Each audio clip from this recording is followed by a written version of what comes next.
নবী করিম সাল্লাল্লাহু আলাইহি ওয়াসাল্লাম কালিমার দাওয়াত দেন। কিছু সংখ্যক মানুষ কালিমা গ্রহণ করেছেন, তবে যারা গ্রহণ করেছেন বেশিরভাগই দুর্বল। চতুর্দিক থেকে নির্যাতন শুরু হয়ে গেল, আর্থিকভাবে নির্যাতন, মানসিক শারীরিক চতুর্দিক থেকে নির্যাতন শুরু হয়ে গেছে। হুজুরে আকরাম সাল্লাল্লাহু আলাইহি ওয়াসাল্লাম সাংঘাতিকভাবে চিন্তিত হয়ে গেলেন। প্রভু, মক্কার শক্তিশালী মানুষগুলো, ক্ষমতাসীন মানুষগুলো ইসলামের বিরুদ্ধে অবস্থান নিয়েছে, যারা ইসলাম গ্রহণ করেছেন তাদের উপরে বিভিন্নভাবে নির্যাতন চালায়।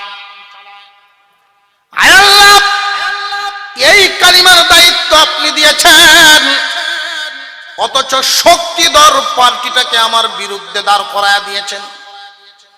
আমি কিভাবে সামনের দিকে অগ্রসর হব?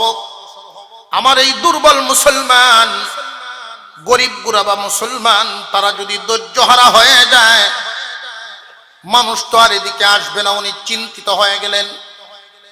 আল্লাহ রাব্বুল আলামিন আপনার আমার পয়গম্বরের মনোবল বাড়ায় দেওয়ার জন্য এই সূরাখানা নাজিল করলেন। হুজুরে আকরাম সাল্লাল্লাহু আলাইহি ওয়াসাল্লামের উপরে এই সূরাখানা নাজিল করে বুঝায় দিলেন, পয়গম্বর, যুগে যুগেই প্রমাণ হয়ে আসছে, আল্লাহ যদি সহায় হন, দুর্বলদেরও বিজয় হয়। চিন্তার কোনো কারণ নাই।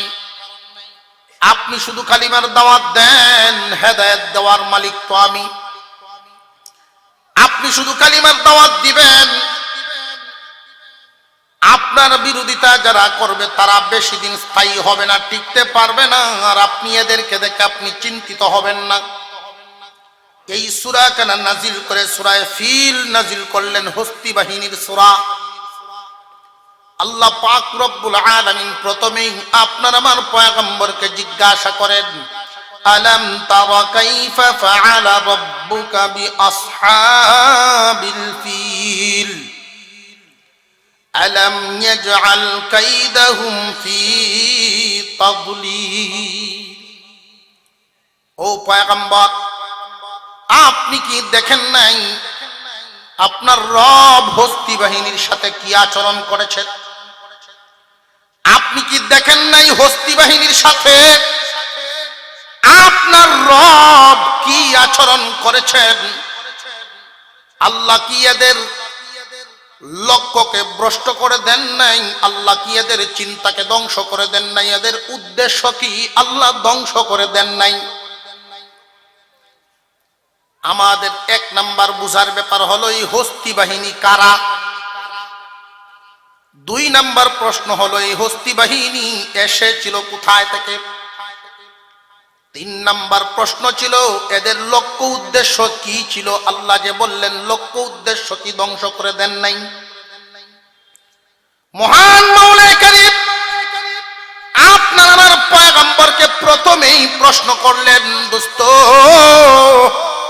আপনি কি দেখেন নাই হস্তি বাহিনীর সাথে আপনার রব কিরূপ আচরণ করেছেন? এই আয়াত নিয়ে, এই শব্দ নিয়ে কিছু কথা বলার আগে আমি কয়েকটা প্রশ্ন করব, আপনারা বুঝে শুনে উত্তর দিবেন। এই মাহফিলের মধ্যে যদি এমন কোনো মানুষ থাকে যার বয়স 70 বছর, উনি যদি 40 বছর আগের একটা ঘটনা সম্পর্কে জিজ্ঞাসা করা হয় ওনার কাছে, উনি উপস্থিত ছিলেন সেখানে, তাহলে উনি জবাব দিতে পারবেন না? পারবেন না। আর এই জমিনের মধ্যে এমন কিছু ঘটনা আল্লাহ পাক ঘটায় দেন যেটার নজির, যেটার আলামত শত শত বছর থাকে। এমনও আছে না নাই? আল্লাহ পাক রব্বুল আলামিন কিছু কিছু ঘটনা, এমন কিছু ঘটনা ঘটান যেটার আলামত বহুদিন পর্যন্ত পাওয়া যায়। এই যে হস্তি বাহিনীর ঘটনা আল্লাহ পাক রব্বুল আলামিন ঘটিয়েছিলেন, আপনার আমার পয়গম্বর দুনিয়াতে আসেন নাই, পৃথিবীতে তখনও আসেন নাই, মা আমিনার গর্ভে। তাফসীর কারকগণ লিখেন নবীজি দুনিয়াতে আসার 49 দিন আগের ঘটনা। আল্লাহর পয়গম্বর মার গর্ভে আছেন, 49 দিন পরে তিনি দুনিয়াতে আসেন। এই সময় কিন্তু একজন মানুষের পুরাপুরি আকৃতি, পুরাপুরি বডি তৈরি হয়ে যায়। মা আমিনার গর্ভে আছেন আপনার আমার নবী। নবীজি দুনিয়াতে ভূমিষ্ঠ হওয়ার 49 দিন আগের ঘটনা। হস্তি বাহিনীর সাথে মহান আল্লাহ পাক রব্বুল আলামিন কি আচরণ করেছিলেন, নবীজি তো উপস্থিত ছিলেন না, তাহলে আল্লাহ এইভাবে জিজ্ঞাসা কেন করলেন? দোস্ত, আপনি কি দেখেন নাই? আপনি কি দেখেন নাই? প্রশ্ন জাগেনি না জাগে না? নবীজি তো আসেন নাই, মার গর্ভে আছেন। নবীজির জন্মের আরো 49 দিন আগের ঘটনা। কিন্তু মক্কার মানুষের মুখে মুখে সাংঘাতিক ভাবে প্রচলিত ছিল এই ঘটনাটা, আলোচিত ছিল। এমন আলোচিত, মানুষ আলোচনা করতে করতে করতে করতে, যেমন সংগ্রামের ব্যাপার। আমাদের এই বাংলাদেশে সংগ্রাম হয়ে গেছে, স্বাধীনতা আমরা পাইলাম, স্বাধীন সংগ্রাম। এই যে সংগ্রাম হয়ে গেল, সংগ্রাম যারা দেখেছেন ওনারা যে আমাদের সাথে আলোচনা করেন সংগ্রামের ব্যাপারে, 10 বছরের একটা বাচ্চাও কিছু বলতে পারবে না পারবে না?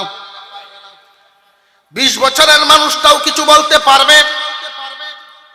যদিও সে দুনিয়ার জমিনে আসে নাই, তখন কিন্তু এরপরেও শুনতে শুনতে তার মোটামুটি জানা বোঝা হয়ে যায়। আপনার আমার পয়গম্বর যদিও দুনিয়ায় আসেন নাই, এই ঘটনা যেই দিন ঘটিয়াছিল এর 49 দিন পরে নবীজি দুনিয়াতে আসেন। আস্তে আস্তে মক্কা নগরীতেই আপনার আমার নবী বড় হন। মানুষের মুখে এই আলোচনাগুলো শুনেন এবং কিছু আলামতও দেখেন। এই যে হস্তি বাহিনী, এই হস্তি বাহিনীকে ধ্বংস করার জন্য মহান মাওলাই কারীম যেই পাথরগুলো নিক্ষেপ করাইছিলেন, যেই অস্ত্র, এই পাথরগুলো মক্কা নগরীর অনেক মানুষের টুকায়া টুকায়া, কেউ কেউ ঘরের ভিতরে বোতলে ভরিয়া রাখছে, বহুদিন পর্যন্ত মানুষ এগুলো দেখছে। তাহলে অনেক মানুষ আছেন যদিও ঘটনা দেখেন নাই, আলামত দেখছে।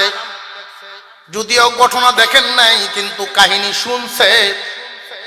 আল্লাহ পাক রব্বুল আলামিন এই দিকে ইঙ্গিত করেই আপনার আমার নবীকে জিজ্ঞাসা করেন, দোস্ত আপনি কি দেখেন নাই হস্তি বাহিনীর সাথে আপনার রব কি আচরণ করেছে? মক্কার মানুষ, সব মানুষের কাছে প্রসিদ্ধ ছিল, আলোচিত ছিল এই হস্তি বাহিনীর কাহিনীটা। আমাদের প্রশ্ন হলো এই হস্তি বাহিনী কারা? 2 নাম্বার প্রশ্ন হলো এসেছিল তারা কোথায় থেকে? 3 নাম্বার প্রশ্ন হলো এদের উদ্দেশ্যটা কি ছিল? আল্লাহ পাক বলেন, দোস্ত আপনি কি দেখেন নাই হস্তি বাহিনীর সাথে আপনার রব কি আচরণ করেছেন? আল্লাহ কি এদের লক্ষ্য নষ্ট করে দেন নাই? এদের উদ্দেশ্য ধ্বংস করে দেন নাই? ওদের চক্রান্ত কি মাওলাই কারীম নস্যাৎ করে দেন নাই? আপনার আমার নবীকে সাহস দিতেছেন আল্লাহ। চিন্তার কোনো কারণ নাই, আপনি টিকে থাকেন, আপনার দায়িত্ব আপনি পালন করেন। এই হস্তি বাহিনী ইয়ামেন থেকে এসেছিল। হস্তি বাহিনী এসেছিল ইয়ামেন থেকে। এই হস্তি বাহিনীর সর্দার প্রধানের নাম ছিল আব্রাহাতুল আশরাম। এই আব্রাহা ইয়ামেনের সম্রাট। পিছনের একটু ইতিহাস কিছু সময়ের ভিতরে আপনাদের সামনে তুলে ধরি। ইয়ামেন দেশটা এক সময় ছিল মূর্তি পূজারিতে ভরা। এই দেশের ভিতরে তৎকালীন জামানার কিছু মুমিন মুসলমান ছিল, তৎকালীন মুমিন মুসলিম। এদের উপরে বিভিন্ন ভাবে নির্যাতন, নিপীড়ন, এদেরকে ঈমান হারা করার জন্য বিভিন্ন কলা কৌশল অবলম্বন করত তৎকালীন সরকার। একদল মানুষকে আগুনে পুরাইয়া পর্যন্ত মেরে ফেললো। লম্বা ইতিহাস। ইউসুফ জুনওয়াস ছিল সেই দেশের প্রধান তৎকালীন সময়ে, কাফের বাদশা। এই কাফের বাদশা একদল ইমানদার মুমিনকে ইমান হারা করার জন্য আগুনের গর্ত করেছে, লাকড়ি দিয়া ভরিয়া আগুন জ্বালায়া। যারা ইমানের উপরে অটল থাকবে তাদেরকে আগুনে পুরায়া মারা হবে, এই ছিল তার হুমকি। অনেক মানুষকে আগুনে পুরায়া মারলো, কিন্তু তৎকালীন জামানার মুমিন মুসলিমগণ ইমানের উপরে এত মজবুত, জীবন দিয়েছে কিন্তু ইমান হারা হন নাই। দুইজন মানুষ অর্ধপুরা হয়ে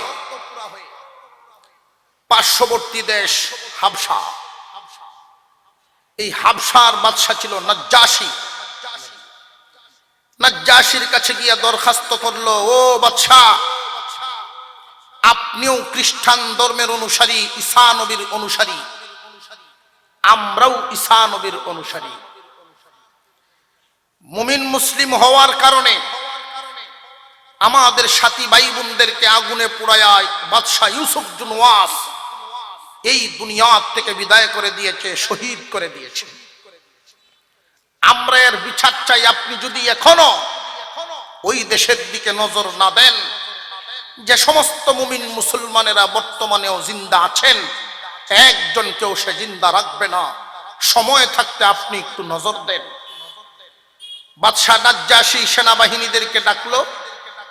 সেনাবাহিনীর দুইজন মেজর, একজনের নাম আরবাত আর একজনের নাম আব্রাহা।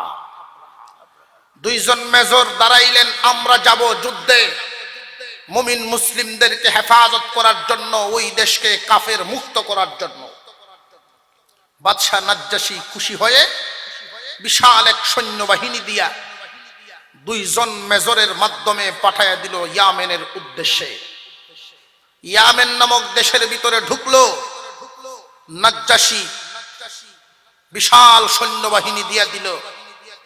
ইয়ামেনে ঢুকেই দুইজন মেজর এত সুন্দর কলা কৌশলের মাধ্যমে যুদ্ধটা পরিচালনা করেছিল, ইউসুফ জুনওয়াসের বাহিনী তাদের সাথে মোকাবেলা করতে পারে নাই, পরাস্ত হয়েছে, দুনিয়া ছেড়েছে, বহু মানুষ আত্মসমর্পণ করেছে। অবশেষে বাদশা ইউসুফ জুনওয়াস নিজে নিজেই আত্মহত্যা করেছে। দেশটা চলে আসলো মুসলিমদের হাতে। তৎকালীন জামানাত এই দুই মেজর পুরা ইয়ামেন দখল করে নিল। চিঠি লিখলো নাজ্জাশীর কাছে, সম্রাট, আমরা এই দেশ দখল করে নিয়েছি, আপনি এবার বলেন এই দেশের পরবর্তী সরকার ব্যবস্থা কেমন হবে, সরকার প্রধানই বা কে হবে। চিঠির উত্তর দিয়েছেন নাজ্জাশী, দুজনেই সমান কলা কৌশলে সমান বাহাদুরির সাথে যুদ্ধ করেছ, তোমরা দুইজন সমঝোতা করে একজন প্রধান হইবা আর একজন প্রধানের উজির হইবা, তোমরা দুইজনের মধ্যে সমাধান করিয়া লও। তারা দুইজন আলোচনায় বসছে। দুজনের ভিতরেই ছিল দুনিয়ার লোভ, দুজনের ভিতরেই দুনিয়ার লোভ। যদিও তারা মুমিন মুসলিমদের পক্ষে যুদ্ধ করিয়াছে, তারা নিজেরাও ছিল ততদিন পর্যন্ত মুমিন মুসলিম ঈসা নবীর অনুসারী, কিন্তু লোভ কি মুমিন মুসলিমের ভিতরেও থাকতে পারেনি না পারে না? আরো জোরে কর। লোভ এমন একটা বস্তুর নাম, লোভ এমন এক রোগের নাম।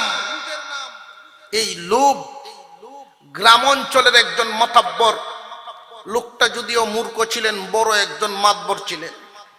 উনি একটা কথা বলছিলেন, লোভের সাথে আকলে পারে না, লোভের সাথে আকলে পারে না। আমি এই কথার অনেক চিন্তা ভাবনা করছি, কথা ঠিক। একজন মানুষ যত বড় শিক্ষিতই হোক না কেন, যত বড় জ্ঞানী হোক না কেন, লোকটা যদি লোভী হয়, ধ্বংস তার অনিবার্য। আরো জোরে কন। আব্রাহা এবং আরবাদ দুজনেই লোভী হয়ে গেল, দেশের প্রধান হওয়ার লোভ। কে হবে ইয়ামেনের সম্রাট, ইয়ামেনের বাদশা কে হবে? দুজনের ভিতরেই বাদশাহীর লোভ ঢুকছে। মুমিন মুসলমান মানুষ মুমিন মুসলমান হইলেই কি লোভ থেকে বাঁচতে পারে না? অনেক মুসলমানরে লোভে ধরে। লুবে না ধরলে কি আমরার মধ্যে এই দৌড়াদৌড়ি মারামারি হয়? মুসলমান ইমানদার ভাইরা আমার, দুজন রে এই পদের বুতে পাইছে, দুইজনের মধ্যে হয়ে গেল যুদ্ধ।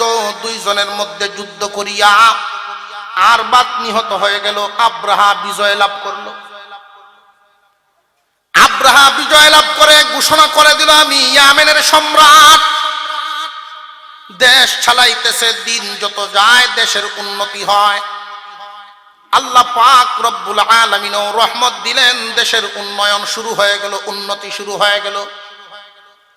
মহান মাওলাই করিম অনেক সময় অনেক বান্দার উপরে নিয়ামত দেন।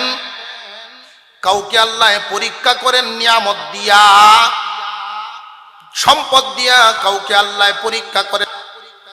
এই আব্রাহা দিন যত যায় উন্নতি লাভ করে। উন্নতি লাভ করতে করতে এক সময় তার নাম দাম মোটামুটি চতুর্দিকে সরে পড়ল।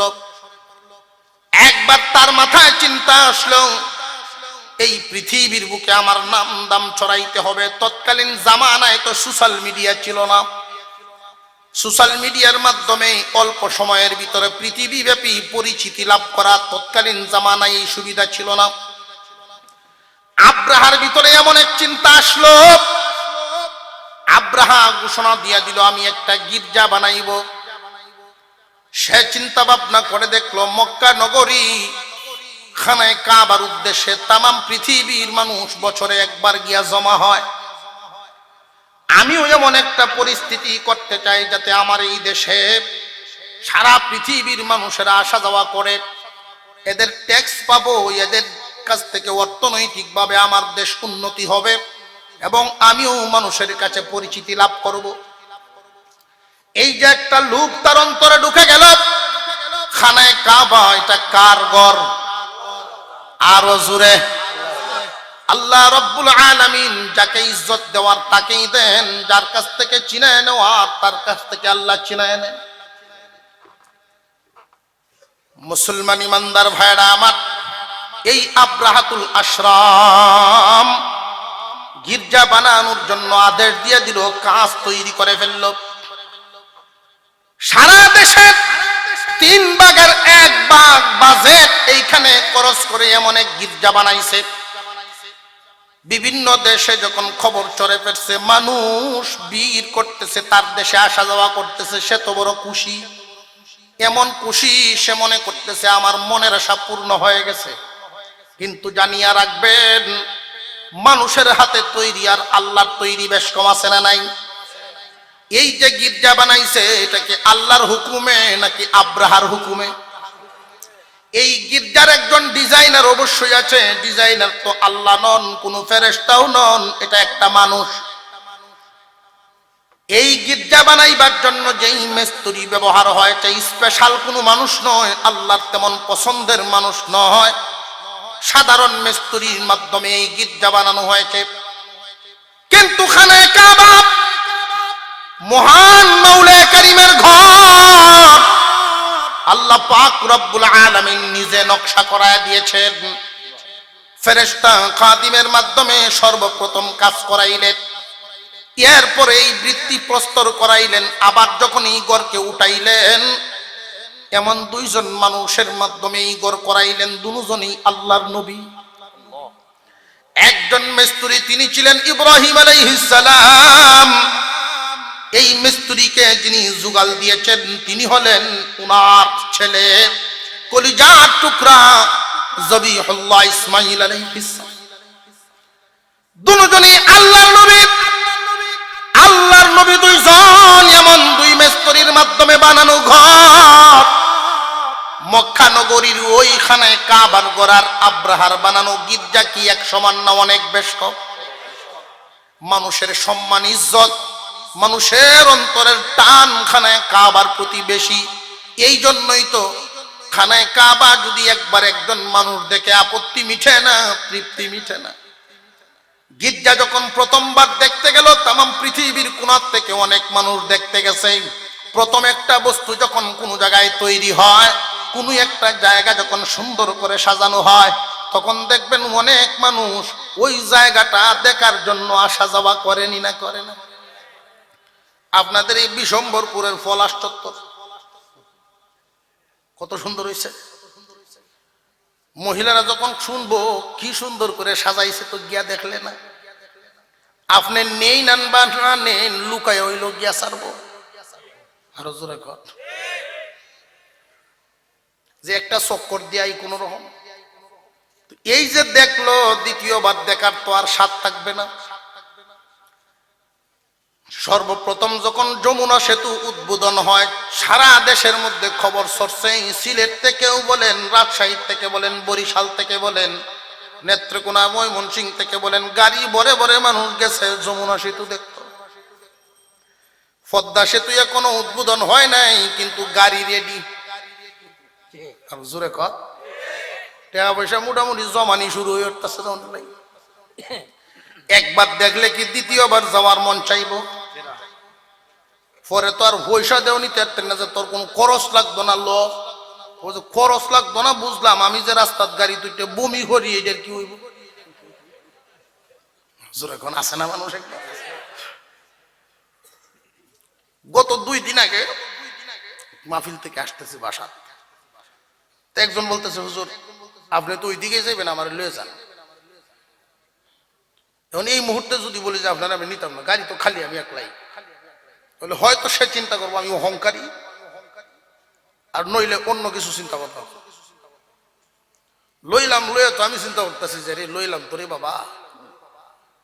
আমার এক হুজুর বলছিলেন, আবু ইউসুফ মাহমুদি সাহেব বলছিলেন, যদি কেউ আপনার গাড়িতে যাইতে চায়, টেহা দিলেন যে 500, যে বাড়াতে গাড়িতে যাও কত, তবে আমি মাপ চাই। সবাই তো অভ্যস্ত না, গ্যাসের গাড়ি ইউজ করে সবাই অভ্যস্ত না। কিছুক্ষণ আইসে দেখি যে গাম শুরু হয়েছে আল্লাহর বান্দার। আমি তাকায় দেখি যে খাম ব্যস্ত লাগিয়ে যাবো একটু পরে। ড্রাইভার সাহেব জিজ্ঞেস, আব্দুল কাইয়ুম পলিথিন আছে গাড়িত? নইলে এখন ফেট কিন গেল, বাপ বেশি বালা বুঝতেছি না।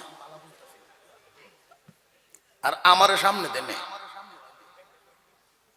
গজব জানা দিল হিসু দইতে তার পলিথিন কয়েকটা হাত দেওয়া হয়েছে, বাপ পুত মিলিয়া, ছেলেও আছে একটা, বাপ পুত 2 জন চালাইছে কারবার। কেমন বুঝলাই? জার্নি কি সবাই পারে? পয়সা দিলেও খুব, আমি একবার দেখতেছি আর যাইতাম না। আব্রাহা সর্বপ্রথম গির্জা বানাইছে, পৃথিবীর বিভিন্ন দেশের মানুষ গিয়া দেখছে, ইয়ার পরে তো আর যায় না। সে চিন্তা ভাবনা করলো, যা করলাম তো লস করলাম, এখন কি হইব? মনের আশা কি পূর্ণ হইছে না ব্যর্থ? তারে কিন্তু দুনিয়ার লোভে পাইছে, এই দুনিয়ার জমিনে সে সম্রাট হইতে চায়। এক দেশের প্রধান হইয়া তার তৃপ্তি মিটে নাই, এক দেশের প্রধান হইয়া কিন্তু তৃপ্তি মিটে নাই। এটা মানুষের স্বভাব, এটাই স্বাভাবিক। যদি কেউ রূপরে পরে কথা, আল্লাহর হস্তে মাফ করবেন, আমি বুঝাইবার জন্য বলতেছি। হাওরের মাঝখানে 18 ঘন্টা ডিউটি করে, কাপড় শুকায় না, মনে মনে নিয়ত করে, আল্লাহ নামাজটা পড়তাম 5 ওয়াক্ত, একটু বাউ খুঁজে দেও। আল্লাহর কাছে দোয়া করে একটা ছেলের কোন রকম বিদেশ নেও, নামাজ 5 ওয়াক্ত পড়বো। এক আত্মীয়র মাধ্যমে ছেলে একখান বিদেশ পাঠায় দিছে, মাস 30-35 হাজার ভাড়ায় বাড়ি। এখন তো আর 18 ঘন্টা, আরো তখন লাগে না 12 ঘন্টা এটা বাজারও থাকে। কইছিন কি তা কইছিন তো মসজিদও থাকবো, কিন্তু না হন তাহে বাজারও। আল্লাহ পাক রব্বুল আলামিন আরো সুযোগ বাড়ায় দিলেন, দেখি নিয়ামত চাইছস, নিয়ামত নে, দেখি তুই কই যাস।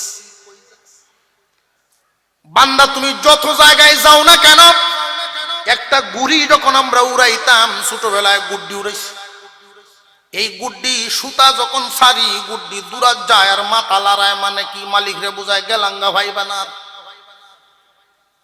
গেলাঙ্গা, এই যে গেলাম উপরে আর ভাইতা না। কিন্তু আমরা মনে মনে কই, যে পর্যন্ত যাইতে পারো যাও, সন্ধ্যাবেলায় তাউন লাগবো। জোরে ক। ছেলে একখান বিদেশ পাঠাই, এইবার দেখা যায় আগের কালা দিন শেষ, এখন লাল দিন আরম্ভ হয়েছে। আরেক ছেলেরে যখন পাঠাইছে, আর আগেরটার বেতন বাড়ছে, এখন কয় মেম্বার হইতো। বুথে ধরছে নিলুবের বুথে, এলাকার মানুষরে মোটামুটি ভাবে কুসামুদি করিয়া বাউসাউ করছে। এলাকার মানুষও দয়া করে দিছে, যা দেখি সারাটা জিন্দিগি তো খালি আউরই কাটাইলো, এখন পরিষদে কিছুদিন থাকবো না। বুটটুট দিয়ে দিল ফাঁস করাইয়া, মেম্বারি করার পরে দেখা যায় এখন চিন্তা আইছে না, বুঝায় না, পয়সা তো কম হয়েছে না, আল্লাহ দিলে চুরি তো শিখিয়াই ফেলছি, চেয়ারম্যানটা হইয়া দেখি। চেয়ারম্যান যদি হইতে পারে তখন কিন্তু স্বপ্ন আসবে যে এমপি কি অন যায় কিনা। ওই তো ফারুক আর না ফারুক ফরম হইলেও কিনবো। আরো জোরে কর। এইটাই মানুষের স্বভাব, এইটাই মানুষের স্বভাব। আব্রাহাতুল আশরামও একই রোগে পাইছে। ইয়ামেনের বাদশা আব্রাহা তৃপ্তি মিঠে নাই। সে মনে মনে চিন্তা ভাবনা করলো, মনে মনে চিন্তা ভাবনা করছে, আমি এক দেশের বাদশা থাকবো না, আমি আমার যেই সম্রাটে আমারে পাঠাইছি নাজ্জাশী, তার চাইতেও বড় বাদশা হইবার চাই। চিঠি একখান লিখছে, মহান আল্লাহ যে বলছেন, আলাম তারা কাইফা ফাআলা রাব্বুকা বিআসহাবিল ফিল আলাম ইয়াজআল কাইদাহুম ফি তাদলিল। এই যে কাইদাহুম, কাইদুন শব্দের অর্থ হইল চক্রান্ত, এমন চক্রান্ত যেটা মানুষের অগোচরে করা হয়, কাউরে জানায়া যেই চক্রান্ত করা হয় এটা কিন্তু কাইদুন বলে না। গোপনে যেই চক্রান্ত করা হয় এটার নাম হলো কাইদুন। মহান মাওলা বলেন, এদের গোপন চক্রান্তকে আল্লাহ ধ্বংস করে দেন নাই। এই গোপন চক্রান্তটা কি ছিল? বহুত মুফাসসিরিনে কেরাম লিখেছেন, এই আব্রাহা চিঠি লিখছিল, যেই আব্রাহা চিঠিটা লিখছিল নাজ্জাশীর কাছে, ও সম্রাট, আমি ইচ্ছা পোষণ করেছি মক্কা নগরী সফর করব, কাবাঘর ভেঙ্গে দিব। আরো জোরে কর। কাবাঘর ভেঙ্গে দিলে তামাম দুনিয়া জুড়ে আমার নাম সরে পড়ব। কে বাংলো আল্লাহর ঘর, তখন আমার নামটা সবাই জানবো। ইতিহাস এই পর্যন্ত এই দুঃসাহস কেউ করতে পারে নাই, আল্লাহর ঘর ভাঙতে পারে নাই, আমি ভেঙ্গে গেলাম। এক আল্লাহর ঘর ভাঙছি তো কি হয়েছে, আর একটা তো করছি। ওই ঘোষণা করা হবে কেউ কোনোদিন ওইখানে যাইতে পারবা না, বছরে যদি একবার আওয়া লাগে তাহলে এইখানে আইবা, আমার দেশে আয়া হজ করবা। হজ কার হুকুম? জায়গাও যে করে দিয়েছেন কে? আমরা দেশেও শুনছি এমন ফির আছে যে হজ করার লাগে নেই লাগতো না, যে পয়সা হজও দিবে এটা আমারে দিস, আমার গরু কাবা আছে। একটু জোরে কর না, নাউজুবিল্লাহ। জিন্দা রসুল ওইখানে গিয়া ঘুমন্ত রসুল দেখে কি করবি? আমি জিন্দা রসুল রে দেখ।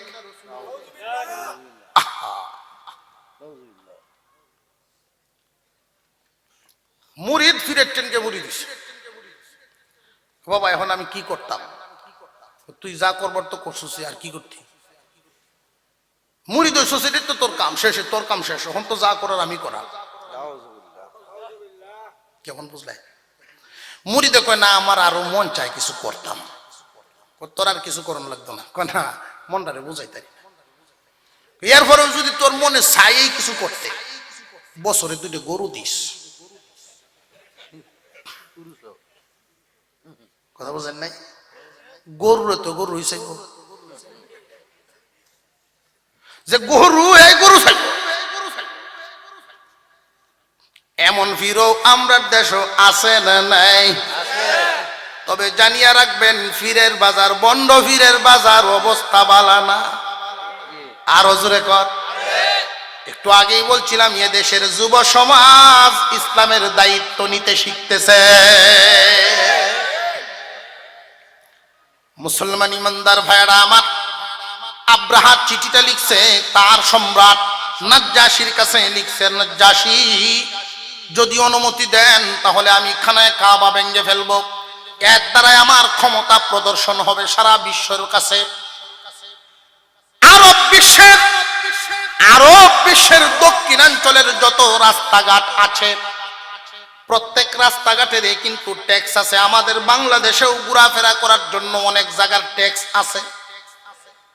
যেমন আপনাদের এই বিশম্বরপুর আইতে গিয়েও আমার 20 টাকা ট্যাক্স লাগছে। 20 টাকা দাম লাগছে, কিন্তু 20 টাকা না দিলে আমি যত বড় ফাগরি বান্দি কামইতো না, ছাড়তো না।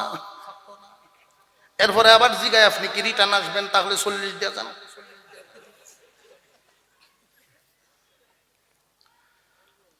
প্রত্যেক রাস্তার প্রত্যেক এলাকার ট্যাক্স আছে না নাই? তৎকালীন জামানায়ও ট্যাক্সের সিস্টেম ছিল।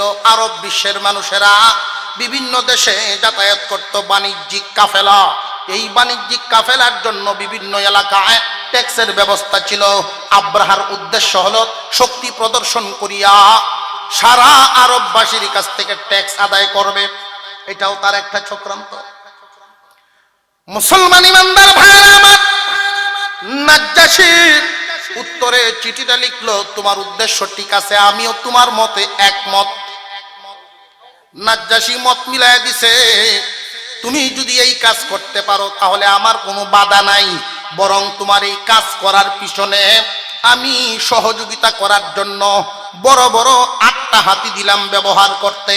এই 8টা হাতির সাথে একটা বড় হাতি দিলাম, এটা তুমি ব্যবহার করবা। ওই হাতিটার নাম হলো মাহমুদ। আর 8টা বড় বড় হাতি দিলাম। এই 8টা হাতি দিলাম কেন জানোনি?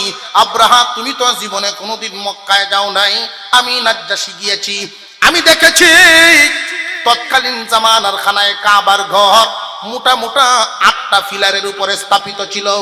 রে আব্রাহা, 8টা বড় হাতি দিলাম এই কারণে, 8 হাতির গলার মধ্যে শিকল বাঁধিয়া, এই 8 হাতির পায়ের মধ্যে শিকল বাঁধিয়া, গলা এবং পায়ে শিকল বাঁধিয়া একসাথে 8টা ফিলারের মধ্যে বাঁধাইয়া দিবা। এক টান দিয়া আল্লাহর ঘর মাটিতে ফালাইয়া দিবা। কন্যা নাউযুবিল্লাহ। বড় বড় 8টা হাতি দিল। এবং তৎকালীন জামানায় কোনো বর্ণনায় 600, কোনো বর্ণনায় 6000। আমরা যেইভাবে বাড়িতে বাড়িতে গরু লালন পালন করি, তৎকালীন ইয়ামেনবাসী অনেকে হাতি লালন পালন করত। তৎকালীন জামানায় হাতি মিলানি কি তাহলে কঠিন না সহজ? বিশাল এক হস্তি বাহিনী, 6000 হাতির বাহিনী, 6000 হাতির একটা বাহিনী নিয়ে 8টা হাতি সামনে দিয়া, এর সামনে একটা হাতি মাহমুদ। এই মাহমুদ নামক হাতিটার একটা গুণ ছিল, প্রত্যেক প্রাণী নিজের ভাষা বুঝে।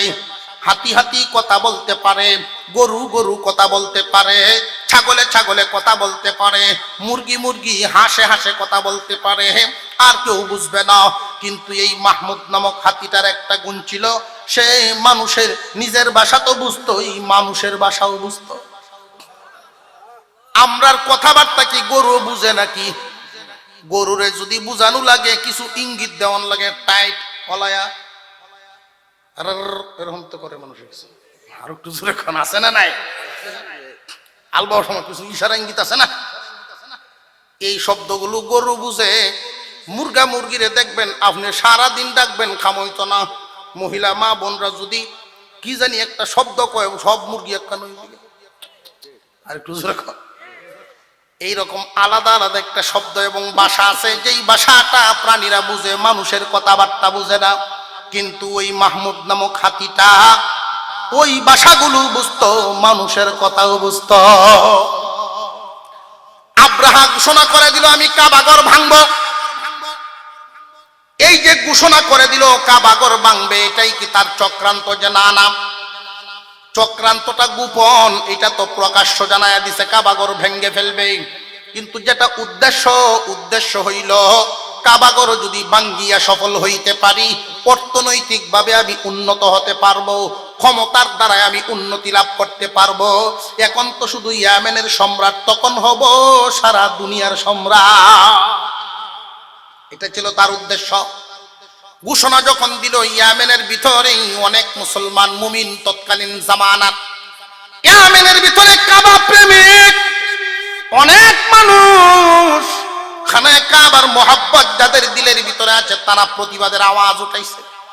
কিন্তু বিশাল হস্তি বাহিনীর মোকাবেলা করার ক্ষমতা তাদের ছিল না। অনেককেই শহীদ করে দিছে, বিভিন্নভাবে জখম করে তাদের দেশের মানুষের থামাইয়া, দেশের গন্ডি বাহির করে যখন বাহির হইয়া যখন মক্কার উদ্দেশ্যে রওনা দিয়েছিল আব্রাহা, ওই আব্রাহা মক্কার উদ্দেশ্যে যখন রওনা দিয়েছে, বিশাল হস্তি বাহিনী নিয়ে সারা দেশে আলোচনা শুরু হয়ে গেল, হইচই শুরু হয়ে গেছে। যেদিক দিয়ে এই হস্তি বাহিনী যায় মানুষ ভয়ে প্রকম্পিত হয়ে যায়, ভয়ে মানুষ কম্পিত হয়ে যায়, কেউ এদের মোকাবেলা করতে সাহস পায় না। একটা কবিলা ছিল, ওই কবিলার প্রধানের নাম ছিল হানাতা। ওই হানাতা নামক মানুষটা তার বংশের মানুষ নিয়ে আব্রাহার সামনে দাঁড়াইয়া বলে, আব্রাহা, আমি হানাতা প্রতি বছর মক্কা নগরীতে যাই, খানায় কাবার মহব্বত আমার দিলের ভিতরে আছে, আমি জিন্দা থাকতে কাবাঘর ভাঙতে দিব না, আমার বংশের মানুষ নিয়ে তোর সাথে মোকাবেলা করব। বিশাল হস্তি বাহিনীর সাথে হানাতা কিভাবে পারবে? অনেক মানুষকে শহীদ করে দিল, এমনকি হানাতার পরিবারের একজন মানুষকেও সে জিন্দা রাখে নাই। লোভ যখন মানুষের উপরে সোয়ার হইয়া যায়, লোভের কারণে যেটাকে উদ্দেশ্য করে, এই উদ্দেশ্য হাসিল করার জন্য যদি শত শত খুন করা লাগে, মানুষ মারতেও তখন দ্বিধাবোধ করে না। মুসলমান ইমানদার ভাইয়েরা আমার, একজন মানুষের ভিতরে যখন দুনিয়ার লোভ ঢুকিয়া যায়, এই দুনিয়ার লোভ মানুষের ভিতরে ডুইকা মানুষটারে নিকৃষ্ট বানাইতে বানাইতে বানাইতে বানাইতে এমন পর্যায়ে নিয়ে যায়, ওই মানুষটা তখন পশুর চাইতে নিকৃষ্ট হইয়া যায়। এই হানাতা আস্তে আস্তে যুদ্ধ করিয়া যখন পরাস্ত হয়ে গেল, হানাতাকে মারে নাই। আব্রাহা জানায় দিছে, রে আমার বাহিনী সব ধ্বংস করে দে, কিন্তু হানাতারে মারিস না, বাড়িঘর জ্বালায়া দে, আত্মীয় স্বজন বংশ বুনিয়াদ এমনকি পরিবারের একটা মানুষকেও, নারী শিশু সহ সবাইকে মেরে ফেল। হানাতাকে জিন্দা রাখবে এক নাম্বার কারণ, সে জিন্দা যদি তাকে প্রতিটা মুহূর্তে মনের দুঃখে মরণ হবে, মনের দুঃখে একটু পরে পরে সে মৃত্যুবরণ করবে। অর্থাৎ মুহূর্তে মুহূর্তে তার শাস্তি দেওয়া একটা উদ্দেশ্য। দুই নাম্বার, ওই হানাতা প্রতি বছর মক্কা নগরীতে আসা যাওয়া করত। মক্কা নগরীর অলি গলি রাস্তাঘাট স্থানীয় মানুষের সাথে তার বিরাট এক পরিচয় আছে। ওই মানুষটারে আমরা রাহবরির কাজ করাইব। রাহবরির কাজের দায়িত্ব হানাতার গাড়ির উপরে দিল। মাহমুদ নামক হাতিটার শিকলটা তার গাড়ির উপরে দিয়ে দিয়েছে, রাস্তা চিনায় চিনায় তুই লইয়া যাবি। হানাতা চোখের পানি সারে আর সামনের দিকে যায়, কান্দে আর বলে, আল্লাহ, প্রতি বছর যাইতাম তোমার ঘরের সম্মান করার জন্য, প্রতি বছর যাইতাম হাজির বেশে, কিন্তু এবছর রওনা দিলাম, এই মুহূর্তে রওনা দিলাম এমন একটা বাহিনীর সাথে, যেই বাহিনী তোমার ঘর ভাঙ্গার জন্য যায়। আল্লাহ, আমার তো কোনো দোষ নাই, তুমি যদি গজব দাও তাহলে আমার উপরে রাগ করিও না। হানাতার তো এই বিশ্বাস আছে, এই ঘরটা কার ঘর? আরো জুড়ে মুসলমান ইমানদার ভাইরা আমার, এই হানাতা আস্তে আস্তে আস্তে আস্তে তখন তায়েফ পর্যন্ত পৌঁছে গেল। তায়েফের তৎকালীন প্রধানের নাম ছিল আবু রিগাল। এই আবু রিগাল এতটাই জঘন্য ছিল, মূর্তি পূজারী ছিল। ওই আবু রিগাল জানায়া দিল আব্রাহাকে, ও বাদশাহ আব্রাহা, আপনি এসেছেন কি উদ্দেশ্যে আমি মোটামুটি শুনেছি, আপনি আপনার উদ্দেশ্য সফল করেন, আমার কোনো আপত্তি নাই, বরং আমি আপনার সাথে একাত্মতা পোষণ করব, তবে আমার কোনো ক্ষতি আপনি করবেন না, আমার দিকে একটু নেক নজর রাখেন। এই দুনিয়ার জমিনেও অনেক মানুষ আবু রিগালের বংশধর আছে। আরো জোরে কর, দরকার হয় আমার সব যাও, আমার সকল কিছু গেলেও যে ইসলামের বিরুদ্ধে যাইতে রাজি, তবু আপনার নজর চাই। এমন আছে না নাই? এরা মুনাফিক আবু রিগালের বংশধর। এই আবু রিগাল জানায় দিছে, ও আব্রাহাম, আপনি তো এই দেশের বিশাল এক ক্ষমতাধর ব্যক্তি হবেন, সারা বিশ্বের কাছে আপনার নাম দাম ছড়ায়া পড়বে, আমি আবু রিগালের প্রতি একটু নজর রাখবেন, আমি আপনার সাথে আছি, কাবাগর বাংলে আমার কোনো আপত্তি নাই। অথচ তায়েফ আর মক্কা নগরীতে খুব বেশি দূর নয়, কাছাকাছি সম্পর্ক। তায়েফের সবজি বিক্রি হয় মক্কার বাজারে। কত সম্পর্ক এদের, কাছে পিছের আল্লাহর ঘর খানায় কাবা ভেঙ্গে ফেলবে তার কোনো কষ্ট নাই। কারণ গতি যদি ঠিক থাকে আল্লাহর ক্ষতি হইলে আমার কি? আরো জোরে কর। এই মানুষগুলো হলো দুনিয়া লোভে অন্ধ। দুনিয়ার লোভে মানুষ যখন অন্ধ হয়ে যায়, ভালো মন্দ তখন আর পার্থক্য করতে পারে না, মন্দের পক্ষেই থাকে। দুনিয়ার লোভে অন্ধ হয়ে গেলে মানুষের অবস্থাটা তখন এমন হয়ে যায়।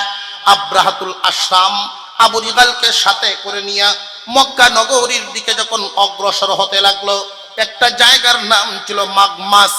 ওই জায়গার মধ্যেই মক্কা নগরীর মানুষ তাদের প্রাণীগুলোর ছড়াইতো। চারণ ভূমিতে তারা গিয়ে তাবু গাড়ছে, সামনের দিকে অতর্কিত হামলা করব না, এইখানে তাবু গাড়ো। চিঠি একখান লিখছে, হানা তাকে দিয়ে একটা গুড়ার মাধ্যমে পাঠায় দিছে। এটা মক্কা নগরী থেকে 8 মাইল দূরে।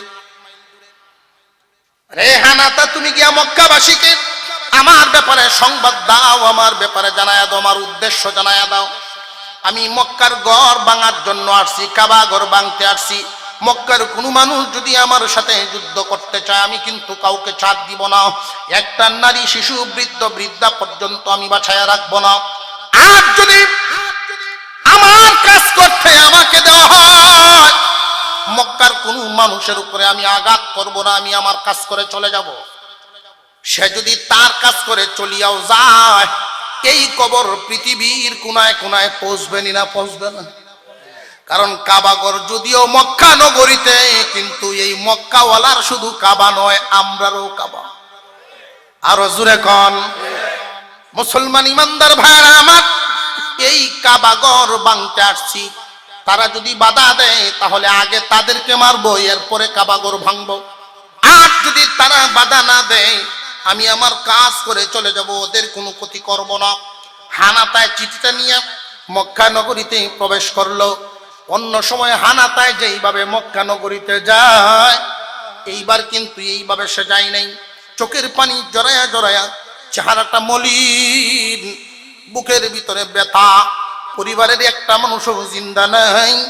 এই কাবাগরের ভালোবাসায় পরিবার হারায়া ফেলছে। পরিবারের সব মানুষ আব্রাহা বাহিনীর হাতে নিহত হয়েছে। খানায় কাবা, আল্লাহর ঘরের সম্মানে হানাতা তার পরিবার হারায় ফেলছে। এবার মক্কা নগরীর কাছে এই হানাতাকে দিয়ে এই খবর পাঠাইছে। হানাতা একটা উঁচা টিলার মধ্যে দাঁড়ায় ডাকতেছেন, মক্কাবাসী কাছে আসো, তোমাদেরকে একটা দুঃসংবাদ শুনাইতেছি। সব মানুষ দৌড়ে আসছে। রে হানাতা, কি খবর নিয়ে আসছো তুমি একটু বলো দেখি। হানাতায় বলতেছে, তোমাদের এই কাবাগর, আল্লাহর ঘর ভাঙার জন্য আব্রাহা বাদশা আসছে বিশাল বাহিনী নিয়ে। 6000 হস্তি বাহিনীর এই হাতির বাহিনী নিয়ে আসছে। তোমরা যদি তার সাথে মোকাবেলা করো, তাহলে আগে তোমাদেরকে মারা হবে, এরপরে কাবাগর ভাঙা হবে। আর যদি তোমরা তার মোকাবেলা না করো, তার কাজ করতে দাও, সে তার কাজ করে চলে যাবে, তোমাদের কারোর কোনো ক্ষতি করবে না। তোমরা এখন কোনটা করবা? সারা মক্কা নগরের নারী পুরুষ হাউ মাউ করে কান্না শুরু করে দিছে। মক্কার মানুষ কাবাগরকে নিজের সন্তানের চাইতেও বেশি ভালোবাসে। মক্কা নগরীর মানুষরা হাজী সাহেবদেরকে এত আদর করে। রমজান মাস যদি হয়, লক্ষ্য করে দেখবেন, এখনো যদি রমজানের সময় সফর করতে যান, তাহলে দেখবেন ইফতারের মুহূর্তে আপনি বাহির হবেন, মক্কা মদিনার শিশুরা পর্যন্ত আপনার খেদমতের জন্য পাগল হয়ে যাবে। শিশুরা টানাটানি শুরু করে দেয়, আসেন, ছাপরা বিছায়া রাখছি, আমাদের এখানে আসেন। আমি একবার ছিলাম মক্কা নগরীতে, চোখের পানি ধরে রাখতে পারি নাই। আমি সফর করতে মক্কায় সফর শেষ করে মদিনায় গেলাম। 7-8 বছর বয়স হবে একটা ছেলে, ইফতারের মুহূর্তে মসজিদে নববীতে ঢুকবো, এই মুহূর্তে আমার হাত ধরে টানতেছে তার বিছানায় বসার জন্য। আমার মনে মনে দৃশ্য ভেসে উঠছে, রে বাবা, তোমরা তো ওই দিনের শিশু, আমার নবীকেও তোমরা এইভাবেই আদর করছি। মক্কা মদিনার মানুষ, বিশেষ করে মদিনার মানুষ মেহমানদারি করতে সাংঘাতিক পছন্দ করে। ছোট শিশুরা পর্যন্ত হাজীদের খেদমত করার জন্য পাগল পারা হয়ে যায়।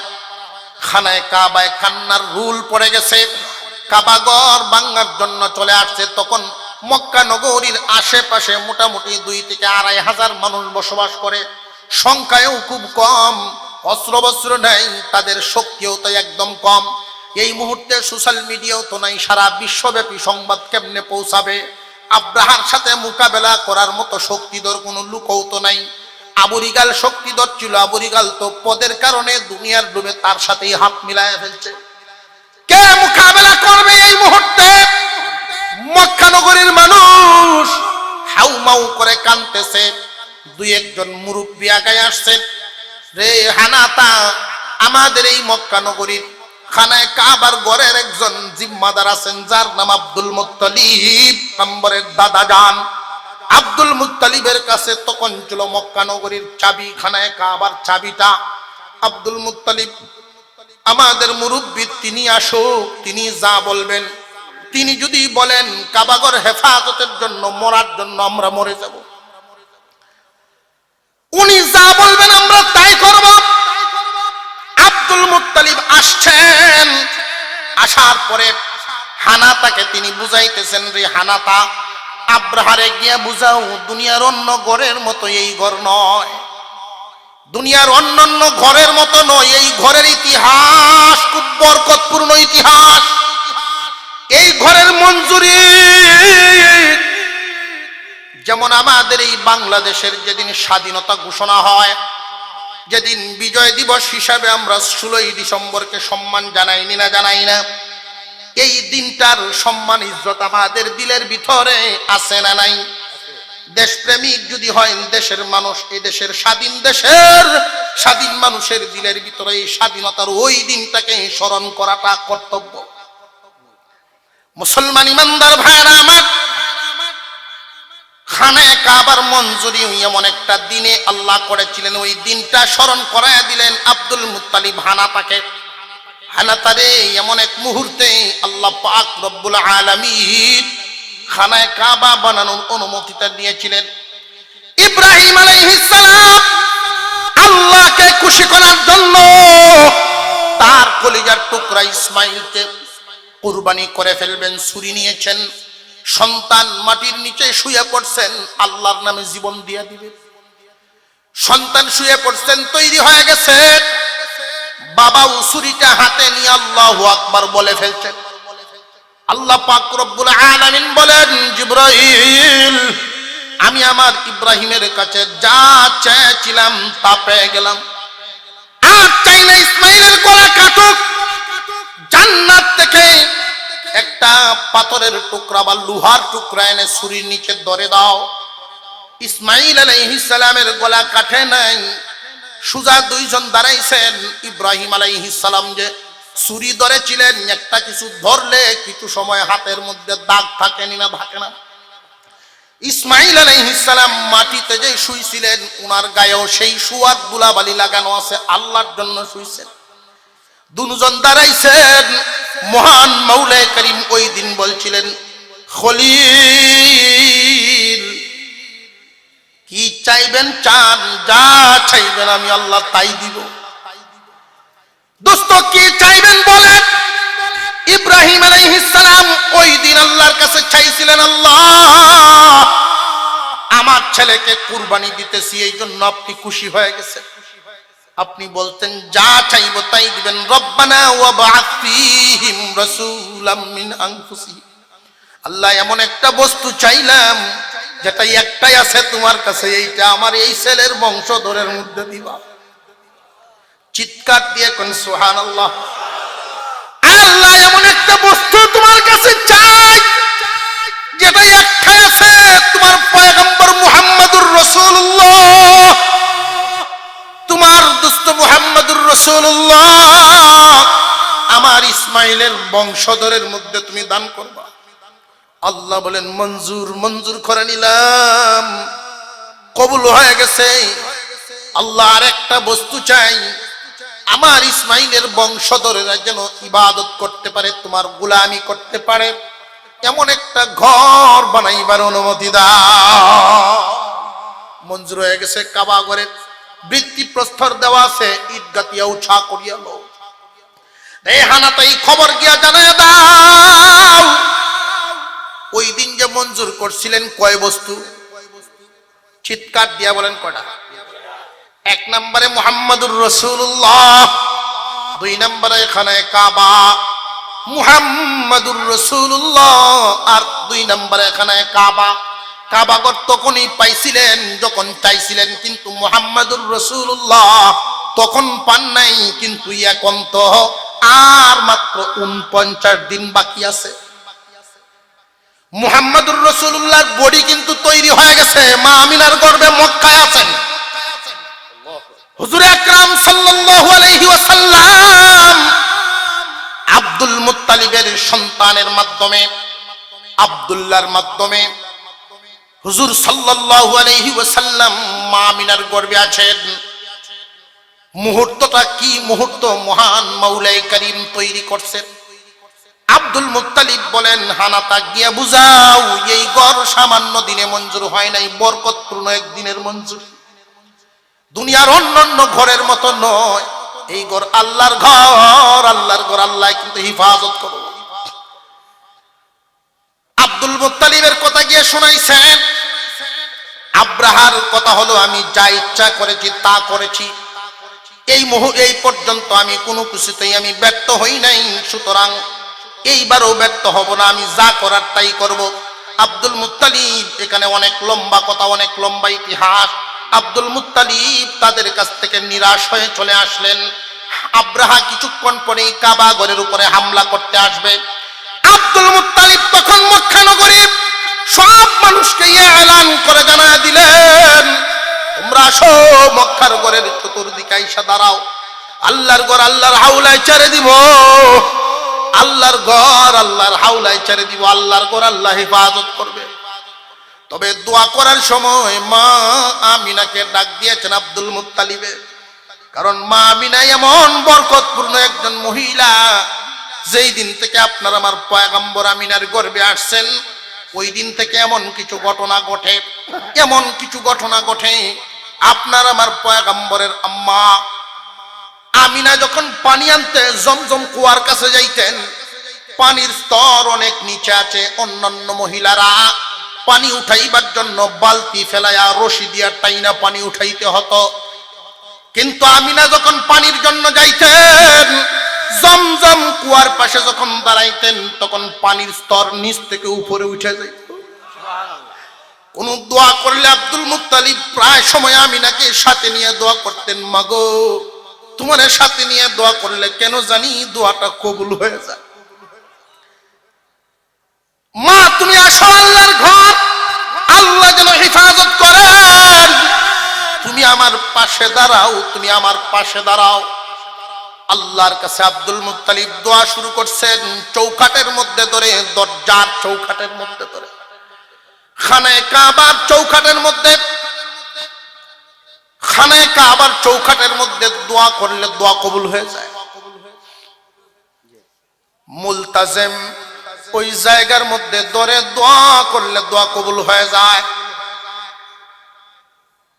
মুসলমান ইমানদার ভাইরা আমার, আব্দুল মুত্তালিব মুলতাজিমের মধ্যে ধরছেন, মা আমিনা পাশে দাঁড়ায় আছেন, কাঁদতেছেন, বলেন, আল্লাহ আমরার কি কোনো ভুল হয়ে গেছে, তোমার কাবা ঘর আমরার কাছ থেকে চিনায় নিবা, আল্লাহ তুমি আমাদেরকে খেদমত করার তৌফিক দাও, তোমার ঘরের গোলামি করি, তোমার হাজিদের খেদমত করি, আল্লাহ তোমার ঘরটা তুমি একটু হেফাজত করো। মা আমিনা তো পাশে দাঁড়ায় আছেন, তিনিও দোয়ার মধ্যে শামিল আছেন। আপনার আমার পয়গম্বর মা আমিনার গর্ভে ৪৯ দিন পরে দুনিয়াতে আসবেন, পুরা বডি আকৃতি তৈরি হয়ে গেছে, মহান আল্লাহ যার উসিলায় সব বানাইছেন। এই যে কাবাগর, কাবাগরও আপনার আমার পয়গম্বরের উসিলায় আল্লাহ বানাইছে। দোয়া শেষ করে আব্দুল মুত্তালিব হুকুম দিলেন, তোমরা যার যার মতে পাহাড়ের গুহায় আশ্রয় নাও। সবাই যার যার মতো করে আশ্রয় নিয়ে নিলেন। ওই দিক দিয়ে আব্রাহা তার হস্তি বাহিনী নিয়ে ক্রমান্বয়ে সামনের দিকে অগ্রসর হইতেছে, অগ্রসর হইতেছে। খানায় কাবার চত্বরের ভিতরে ঢুকে গেছে। আব্দুল মুত্তালিব এবং মক্কার মানুষ হাউমাউ করে গুহার ভিতর থেকে কাঁদতেছে। চতুর্দিকে পাহাড় খানায় কাবা, পাহাড়ি আঁকা বাঁকা পথ দিয়ে হস্তি বাহিনী যখন ভিতরে ঢুকতেছে, হানাতা মাহমুদ নামক হাতিটার কানে কানে বলতেছে, মাহমুদ দেখ, ওইটাই তোর আর আমার আল্লাহর ঘর। যেই হাতিদের উপরে আব্রাহা বসা আছে, এখন তো ওই হাতি আর সামনের দিকে যায় না। হাতিটা মানুষের কথা বুঝে, এই জন্য বলি মানুষ যদি মানুষ হয় ফেরেশতার চেয়ে দামি হয়, আর মানুষ যদি কম দামা হয় পশুর চেয়ে নিকৃষ্ট হয়। মুসলমান ভাইয়েরা আমার, আল্লাহ পাক রব্বুল আলামিন খানায়ে কাবা, মহান আল্লাহর ঘর কেমনে হেফাজত করলেন ওই দিন। আব্রাহা বাহিনী 8টা গলা, 8টা হাতির গলার মধ্যে শিকল বেঁধে ফেলছে। খানায়ে কাবার ফিলার গুলোতে বাঁধবে। এই মুহূর্তেই সনসন করে একটা আওয়াজ শুরু হয়ে গেছে। যেই আওয়াজটা এতটাই মারাত্মক ধরনের আওয়াজ, মানুষের কান জ্বালা ফেলা। এই আওয়াজটা আবার হস্তি বাহিনীর কানে লাগে। তাদের ভিতরে এই আওয়াজটা গিয়ে দিলের মধ্যে একটা ধাক্কা মারছে। এক ধাক্কায় মানুষগুলোর পশম দাঁড়ায় গেছে, ভীত সন্ত্রস্ত হয়ে গেছে। তারা নজর দিয়া দেখে যাকে পাখি কোত্থেকে আসতেছে। সমুদ্রের দিক থেকে পাখি আসা শুরু হয়ে গেছে। মহান আল্লাহ পাক রব্বুল আলামিন বলেন, ওয়া আরসালা আলাইহিম তায়রান আবাবিল। তায়রান আবাবিল, পাখির দলে দলে পাখি, দলে পাখি, যাকে পাখি। ওই পাখি বাহিনী মহান মৌলাই কারীমের একদল সৈনিক, একদল অস্ত্র যেই আসছিল, ওরা একটা পাখি আর একটা পাখির ডানার সাথে এমন ভাবে মিলানো, একটা পাখি সামনেও যায় না, একটা পিছনেও যায় না, এমন ভাবে সারিবদ্ধ ভাবে উড়াল দিয়ে আসতেছে। মানুষ ওই দিকেই তাকায় রইছে। এই হস্তি বাহিনীর উপরে আইসা গুরান শুরু করে দিছে। আল্লাহ পাক রব্বুল আলামিন প্রত্যেকটা পাখির সাথে 3টা করে পাথর দিয়েছেন। ওই পাথরটা মুসুরের ডালের চাইতে সামান্য একটু বড়। এই পাথরটা তেমন বড় নয়, মুসুরের ডালের চাইতে একটু বড়। পাখির ঠুটের মধ্যে একটা পাথর, 2 পায়ের মধ্যে 2টা পাথর। ওই অবস্থায় যখন উড়াল দিয়াই না ওই হস্তি বাহিনীর উপরে, বিশাল বাহিনীর উপরে পাথর ছেড়ে দিছে। ছোট্ট একটা পাথর, মহান মাওলাই কারীম এই পাথরের মধ্যে এত ক্ষমতা রাখছেন, কারণ এই পাথরটা যদিও ছোট কিন্তু আল্লাহর পক্ষে যুদ্ধে নেমেছে। পাখিটা যদিও ছোট, আল্লাহর পক্ষে যুদ্ধে নেমেছে। আর যারা আল্লাহর পক্ষে যুদ্ধে নামে যদিও দুর্বল হয়, আল্লাহ তাদেরকে বিজয় দেয়। আল্লাহ এদের ক্ষমতা এমন বাড়ায়া দিয়েছেন। এই পাথরটা যদি কোনো একটা হাতির উপরে পড়িয়া যায়, একটা মানুষের উপরে যখন পড়ে এই পাথরটা, ওই পাথরটা মানুষের শরীরটা এবং হাতির শরীরটা ভেদ করে ভিতরে ঢুকিয়া যায়। একটা মানুষের মাথায় পড়িয়া এই পাথরটা ঢুকে শুধু গুষ্ঠ নারী বুড়ি ছেদ করে না, হাড়গুলো পর্যন্ত ছেদ করে। কোন ওই হস্তি বাহিনীর পিছনের রাস্তা কারো পায়ের তালু দিয়ে বাহির হইয়া যায়। এদের অবস্থাটা এমন হয়েছিল, একটা পাথর তার ভিতরে ঢুইকা যখন তার ভিতরে এমন ভাবে বিচরণ শুরু করে দেয়, এই পাথরটা মানুষের বডিতে ঢুইকা মানুষের বডির ভিতরটাকে এমন ভাবে তছনছ করেছে। মহান আল্লাহ পাক বলেন, ফাজআলাহুম কাআসফিম মাকুল। কোন গরু যদি ঘাস খায়, ঘাস খাওয়ার পরে দেখবেন মুখে কিছু ঘাস নিয়ে তখন চিবাইতেই থাকে, শুয়ে চিবাইতেই থাকে। ওই চিবানু ঘাসগুলো যেমন হয়ে যায় বক্ষিত ভুসি। বাপ চাবাইলে, আটা চাবাইলে বা ভুসি চাবাইলে যেমন হয় চিবানু বস্তুর মতো, আখ খাইলে উখ খাইলে যেমন খায় আর রস খায় যে সাবরিতে ফেলাই, এইরকম চিবানু বস্তুর মতো মহান মৌলাই কারীম এদেরকে বানায়া দিছেন। আল্লাহ কুরআনে বলেন, দোস্ত আমার বিরুদ্ধে, কাবার বিরুদ্ধে যারা আসছিল সেই হস্তি বাহিনীর অবস্থাটা কেমন হয়েছিল জানেননি? চামড়ার প্যাকেটিং দেয় এদের বডিতে ঠিকই ছিল, কিন্তু ভিতরে হাড় গুড় কিচ্ছু ছিল না। মহান মাওলাই করিম এই আব্রাহাকে ওইখানে মারেন নাই, আবুরিগাল জায়গায় শেষ। আব্রাহাকে এখানে মারেন নাই। আব্রাহাকে এখানে কেন মারেন নাই? তার কারণ হলো এই পৃথিবীর জমিনে মহান আল্লাহ কিছু ইতিহাস তৈরি করে দেন। ওই যে আব্রাহা হানাতাকে মারে নাই, সে বলছিল হানাতাকে এই মুহূর্তে মারবো না, তারে ধীরে ধীরে মারবো, মনের জ্বালা দিয়ে তারে মারবো। মহান আল্লাহ কি ব্যবস্থা রাখছেন, আব্রাহাকে এখানে মারেন নাই, তারে শুধু পাথরের আসর দিছে। এই অবস্থায় লেজ গুটানো শেয়ালের মতো সবকিছু হারাইয়া যখন তার দেশের দিকে চলে যায়, যে সমস্ত এলাকা অতিক্রম করে এসেছিল ওই সমস্ত এলাকার মানুষ যখন দেখে পালানো শিয়ালের মতো কুকুরের মতো ফিরে আসতেছে, তখন মানুষেরা আল্লাহর শুকরিয়া আদায় করে। কাবা ঘরের ইজ্জত তাদের দিলের ভিতরে আরো বাড়ে।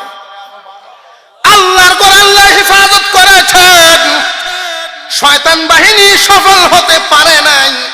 এদেরকে আল্লাহ কেমনে গুড়াইছে। এই আব্রাহা তার দেশের মধ্যে গিয়া এমন এক পরিস্থিতির শিকার হয়েছিল, যেই জায়গাগুলোতে পাথরের আঘাত লেগেছিল প্রত্যেকটা অংশে ক্যান্সার শুরু হয়ে গেছে, গা হয়ে গেছে, এই দুর্গন্ধ শুরু হয়ে গেল।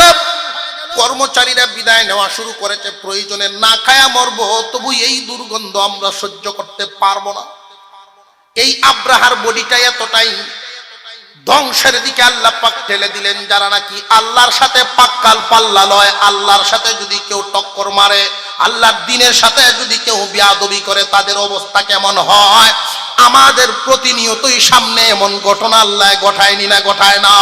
ফদয় যায়, ইজ্জতও যায়।